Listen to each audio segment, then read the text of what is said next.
சாந்தாகாரம் புயகசயனம் பத்மநாபம் சுரேஷம் விஸ்வாகாரம் ககன சதிருஷம் மேகவர்ணம் சுபாங்கம் லக்ஷ்மீகாந்தம் கமலநயனம் யோகீகிருத்யானகம்யம் வந்தே விஷ்ணும் பவபயகரம் சர்வலோகைகநாதம். ஓம் நமச்சிவாய. மேன்மைகள் சைவ நீதி விளங்குக உலகமெல்லாம். நோயற்ற வாழ்வே குறைவற்ற செல்வம். அந்த நோய் நொடிகள் இல்லாத வாழ்வு இந்த உலக மக்கள் எல்லோரும் வாழ வேண்டும் என்று கலியுகத்தின் காந்தமலை ஜோதியாகிய சபரிமலை சுவாமி ஐயப்பனுடைய திருவடிகளை சிறந்தாழ்த்தி டான் தமிழொலி ஓம் தொலைக்காட்சி நேயர்கள் அனைவருக்கும் சர்வதேச இந்து மத குறிப்பீடம் அகில இலங்கை சபரிமலை ஸ்ரீ சாஸ்தாபுரத்தின் சார்பில் இனிய வணக்கங்களும் நல்லாசிகளும். இன்றும் மங்களகரமான பராபவ வருஷம் ஆனி மாதம் 11ஆம் நாள் 25/6/2026 வியாழக்கிழமை. இன்று மலர்ந்திருக்கின்ற இன்றைய பொழுதும் நம் எல்லோருடைய வாழ்விலும் எல்லா விதமான சிறப்புகளும் வெற்றிகளும் கிடைக்க வேண்டும் என்று இறைவனை பிரார்த்தித்து பெற்றோர்கள் பெரியோர்களையும் வணங்கி அவருடைய அன்பையும் ஆசியம் பெறுகின்ற பொழுது எந்த நாளுமே நமக்கு நல்ல நாளாக அமைந்துவிடும். இன்று குருவாரம் என்கின்ற வியாழக்கிழமை நாம் ஆசாரசிரியராக ஆலயங்களுக்கு செல்லக்கூடியவர்கள் சென்று இறை வழிபாடுகளை செய்து நவக்கிரகங்களுக்குள்ளே செல்வத்தை கொட்டி கொடுக்கின்றதாகிய குபேரன், அந்த குபேரனுடைய திசையை நோக்கி வடதிசை நோக்கி அமர்ந்திருப்பார் வியாழ பகவான். அந்த வியாழ பகவானுக்கு மஞ்சள் பட்டு சாத்தி பொன்னச்சி போன்ற மஞ்சள் மலர்களாலே அர்ச்சனை வழிபாடுகள் செய்வித்து கொண்டல் கடலை நிவேதனம் வைத்து அடியவர்களுக்கு பிரசாதமாக வழங்குகின்ற பொழுதிலும் எல்லா சிறப்புகளும் நன்மைகளும் கிடைக்கும். குரு பார்க்க கோடி நன்மை. அத்தோடு இன்றைய தினம் காத்தல் கடவுளாகிய மகாவிஷ்ணுவை வேண்டி மாதங்கள் தோறும் வழிபாடு செய்கின்றதாகிய வளர்ப்பிறை தேய்பிறையிலே வருகின்றதாகிய திதிகளை அடிப்படையாக கொண்ட ஏகாதசி விரதம். இந்த ஏகாதசி விரதமானது வளர்ப்பிறையிலும் ஏகாதசி விரதம் வரும், தேய்பிறையிலும் ஏகாதசி வரும். ஏகம் என்றால் 1, தசம் என்றால் 10, 10ஓடு கூடி 1 11. 11வது திதி ஏகாதசி. அமாவாசை 11வது நாள் ஏகாதசி வளர்பிறை. பௌர்ணமி 11வது திதி ஏகாதசி தேய்பிறை. அந்த வகையிலே இந்த காத்தல் கடவுளாகிய மகாவிஷ்ணுவை வேண்டி வழிபாடு செய்கின்றதாகிய வளர்ப்பிறை ஏகாதசி விரதம் இன்றைய தினம். விஷ்ணு ஆலயங்களிலே சிறப்பான பூஜைகள், அபிஷேகங்கள், ஆராதனைகள் நடைபெறுகின்ற பொழுது நாமும் சென்று பிரார்த்தனை செய்வது. விஷ்ணு ஆலயங்களுக்கு செல்லுகின்ற பொழுது நாம் துளசி பத்திரம், துளசி இலை கொண்டு செல்லலாம். அதை பக்குவமாக எடுத்து மஞ்சள் தண்ணீரிலே கழுவி அர்ச்சனைக்கு மாலையாக தொடுத்து கொடுப்பதற்கும் சிறப்பு. அங்கே துளசி தீர்த்தம் பிரசாதமாக வழங்குவார்கள். இவ்வாறான இந்த வழிபாடுகளில் இந்த ஏகாதசியிலே விரதம் இருக்கின்றவர்கள் பகல் பொழுதும் அன்றைய தினத்திலே அன்னத்தை உண்ண மாட்டார்கள். அரிசியிலே செய்யப்பட்ட சாதத்தை, அன்னத்தை சாப்பிட மாட்டார்கள். ஏதாவது பலகார பட்சணங்கள் மட்டும்தான் உண்டு அந்த விரதத்தை பூர்த்தி செய்து கொள்வார்கள். அவ்வாறு சிறப்போடு கூடியதாகிய இந்த மாதங்கள் தோறும் அனுஷ்டிக்கின்றதாகிய திதியை அடிப்படையாக கொண்ட விரதம் இந்த ஏகாதசி விரதம். இந்த பூஜைகளும் கலந்து கொள்வதோடு வருகின்ற திங்கட்கிழமை ஆனி மாதத்து பௌர்ணமியிலே நைனை நாகபூஷணி அம்பாளுடைய தீர்த்த உற்சவம் சிறப்பாக நடைபெறுகிறது. அதுபோல் இன்னும் பல்வேறு ஆலயங்களிலும் இந்த ஆனி பௌர்ணமியை முன்னிட்டு தீர்த்தோற்சவங்கள், சங்காபிஷேகங்கள் நடைபெறும்.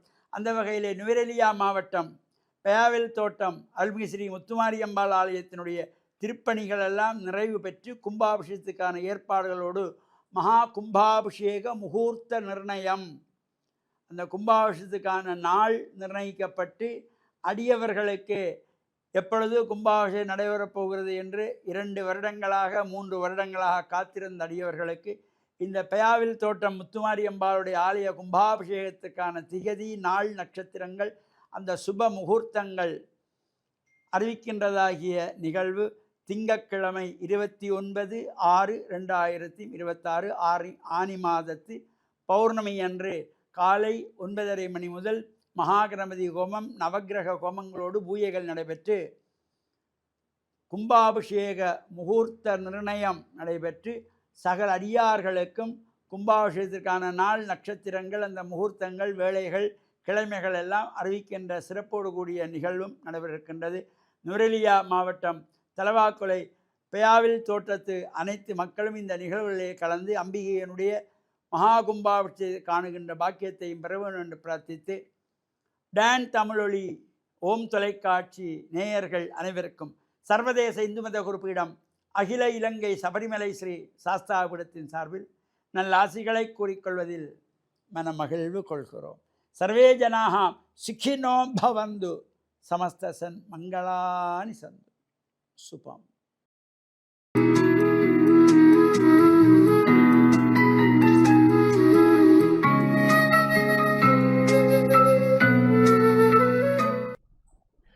இறையேசுவில் என் அன்பு நெஞ்சங்களே, கிறிஸ்தவ நற்சிந்தனை வேளையில் உங்களை சந்திப்பதிலே பெரும் மகிழ்வு கொள்கின்றேன்.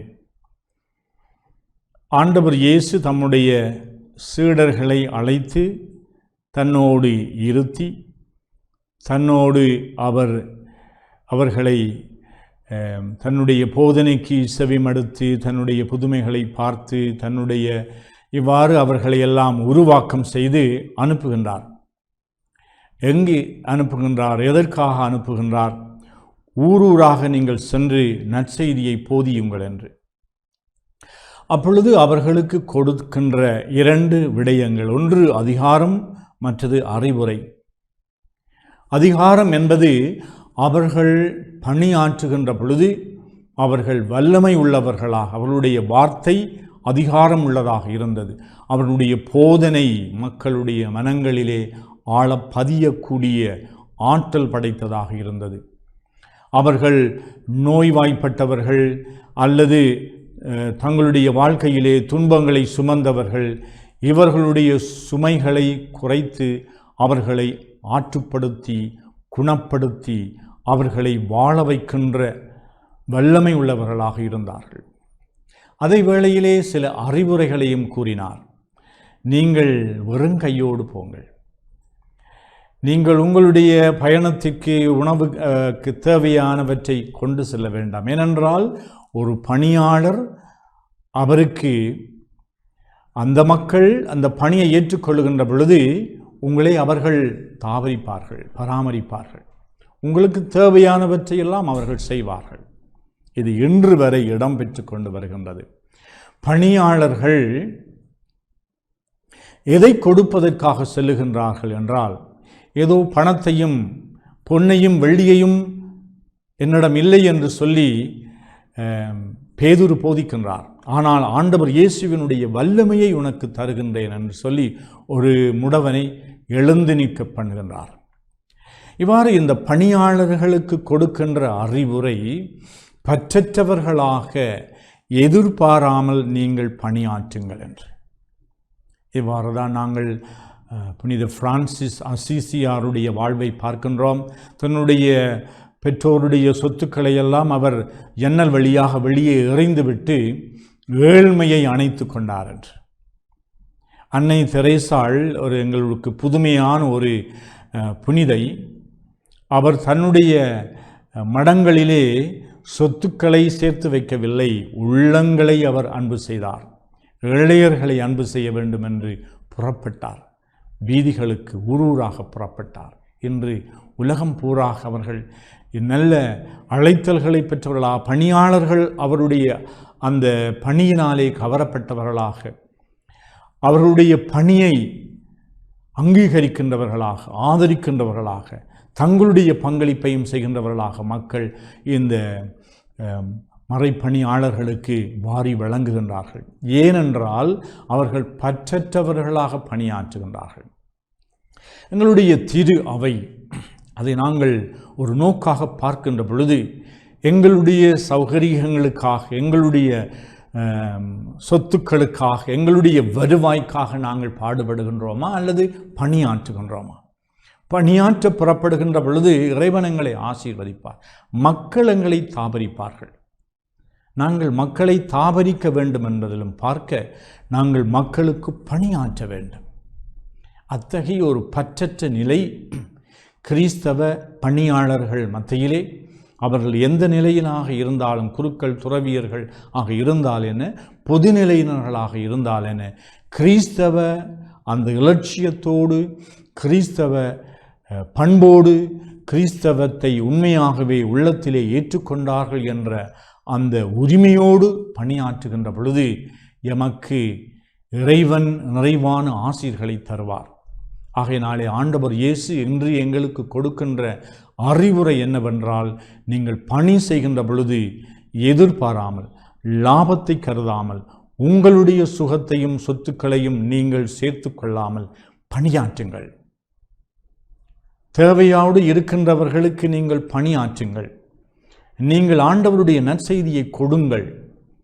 உங்களுக்கு இறைவன் தந்த அந்த கொடைகளை, வல்லமைகளை, ஆற்றல்களை பகிர்ந்து கொள்ளுங்கள். லாபம் இல்லாமல் கொடுங்கள். லாபத்தை எதிர்பார்க்காமல் கொடுங்கள். நாளை எப்படி எனக்கு இருக்கும் என்ற அந்த எதிர்பார்ப்பில்லாமல் பணியாற்றுங்கள் என்று எங்கள் ஒவ்வொருவரையும் ஆண்டவர் இயேசு என்று அனுப்பி வைக்கின்றார். ஆமென்.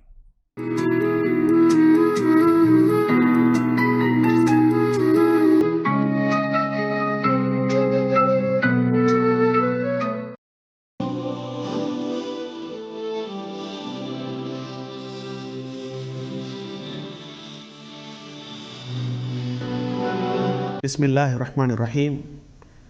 இஸ்லாமிய நற்சிந்தனையோடு இணைந்திருக்கக்கூடிய நேயர்கள், பார்வையாளர்கள் அனைவருக்கும் அஸ்ஸலாமு அலைக்கும் வரஹ்மத்துல்லாஹி வபரகாத்துஹு. இன்றைய இஸ்லாமிய நற்சிந்தனையின் மூலம் ரசூலுல்லாஹி ஸல்லல்லாஹு அலைஹி வஸல்லம் அவர்களுடைய கருணை, அவர்களுடைய அன்பு பற்றி உங்களோடு ஒரு சில வார்த்தைகளை பகிர்ந்து கொள்ளலாம் என்று ஆசைப்படுகின்றேன். அன்புள்ள சகோதர சகோதரிகளே, ரசூலுல்லாஹி ஸல்லல்லாஹு அலைஹி வஸல்லம் அவர்கள் கருணை காட்டக்கூடிய மனிதராக, இரக்க வாஞ்சையோடு அல்லாஹ்வுடைய தூதராக இந்த உலகத்திற்கு அனுப்பப்பட்டார்கள். அதனால்தான் அல்லாஹ் தஆலா குர்ஆனிலே நபி அவர்களை பற்றி சொல்லுகின்ற பொழுது ரஹ்மத்தன் லில் ஆலமீன், உலக மக்களுக்கு, உலகத்தாருக்கு கருணையாக, அன்பு காட்டக்கூடியவராக அனுப்பப்பட்டார்கள் என்பதை அல் குர்ஆனிலே சொல்லி காட்டுகின்றான். ரசூலுல்லாஹி ஸல்லல்லாஹு அலைஹி வஸல்லம் அவர்கள் ஒரு பொழுதும் தனது சகோதரர்களுக்கு எதிராக அல்லாஹ்விடத்திலே பிரார்த்தனை செய்யவில்லை. தனது எதிரிகளை கூட அல்லாஹ்விடத்திலே சபித்து பேசவில்லை. அல்லாஹ்விடத்திலே மிகவும் காரசாரமான முறையிலே சபித்து திட்டி பேசுகின்ற பக்குவம், பழக்கம் நபிகளாரிடத்திலே இருக்கவில்லை என்பதை நாங்கள் பார்க்கலாம். எந்த அளவுக்கென்றால், சில சந்தர்ப்பங்களில் அல்லாஹ்வுடைய தூதர் ஸல்லல்லாஹு அலைஹி வஸல்லம் அவர்களிடத்திலே சஹாபாக்கள், அதாவது நபி அவர்களுடைய தோழர்கள், மக்கா வாழ்க்கையில் வைத்து எதிரிகளுடைய இன்னல்கள், துன்பங்கள், தொல்லைகளை சகிக்க முடியவில்லை என்று அப்பப்போது நபிகளாரிடத்திலே வந்து முறையிடுவார்கள். சில நேரங்களில் வந்து சொல்லுவார்கள், அல்லாஹ்வின் தூதரே, இந்த எதிரிகளுடைய தொல்லைகளை எங்களால் சகிக்க முடியவில்லை, அவர்கள் எங்களை துன்புறுத்துகின்றார்கள், எங்களுக்கு நோவினைகளை செய்கின்றார்கள், எங்களை சித்திரவதை செய்கின்றார்கள், எனவே அவர்களுக்கு எதிராக நீங்கள் அல்லாஹ்விடத்திலே பிரார்த்தனை செய்யக்கூடாதா என்று கேட்பார்கள்.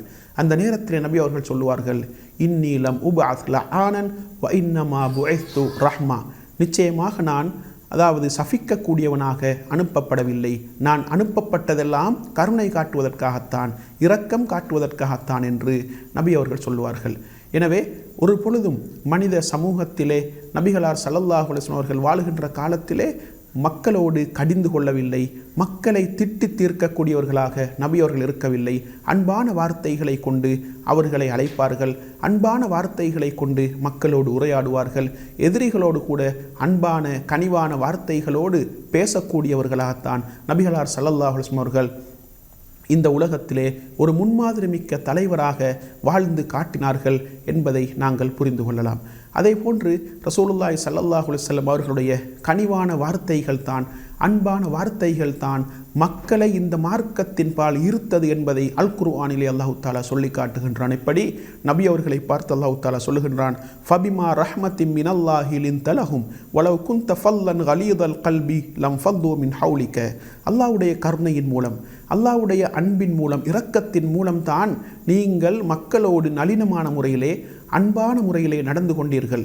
நீங்கள் கடுகடுப்பாக கடினமான சித்தமுடையவராக இருந்திருந்தால் மக்கள் உங்களை விட்டும் பிரிந்து சென்றிருப்பார்கள், விரண்டோடி இருப்பார்கள் என்று அல்லாஹ் தஆலா நபி அவர்களை பார்த்து சொல்லுகின்றான். எனவே நபி அவர்கள் எப்பொழுதும் நளினமான முறையில் பேசக்கூடியவர்களாக, அன்பான முறையிலே அரவணைக்கக்கூடியவர்களாக, மனித சமூகத்தை மனித வாஞ்சையோடு அரவணைக்கக்கூடியவர்களாக இருந்தார்கள். அதனால்தான் இந்த மார்க்கம் இன்று வரைக்கும் வாழ்ந்து கொண்டிருக்கின்றது. அன்பான உபதேசங்கள், அழகான அறிவுரைகள், நளினமான அறிவுரைகளை இந்த மார்க்கம் மனித சமூகத்திற்கு சொல்லியிருக்கின்றது.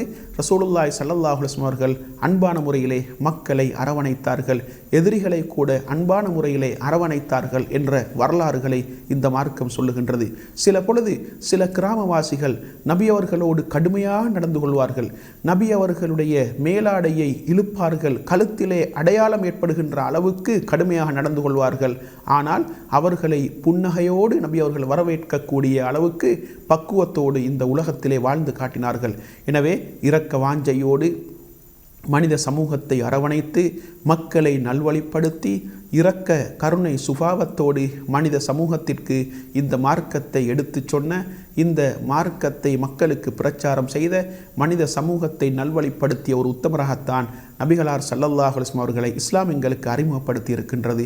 எனவே அன்பாகவும் நளினமான வார்த்தைகளாலும் நளினமான போக்குகளாலும் இரக்க வாஞ்சையோடும் மக்களை அரவணைத்து மனிதர்களோடு அன்பான முறையிலே நடந்து மனிதர்களோடு இரக்க சுபாவத்தோடு நாங்கள் உறவுகளை பேணி இந்த மார்க்கத்தை பற்றிய ஒரு நல்ல மனப்பதிவை அவர்களுடைய உள்ளத்திலே ஏற்படுத்தி இந்த ஆன்மீக பாதையிலே அல்லாவை நோக்கி, அல்லாவுடைய அந்த இறையச்சத்தை நோக்கி பயணிக்கக்கூடியவர்களாக மாறுவதற்கு வல்லவன் ரஹ்மான் எனக்கும் உங்கள் அனைவருக்கும் துணை புரிவானாக. வா ஆகிரு தாவானா அனில் ஹம்துலில்லாஹி ரப்பில் ஆலமீன்.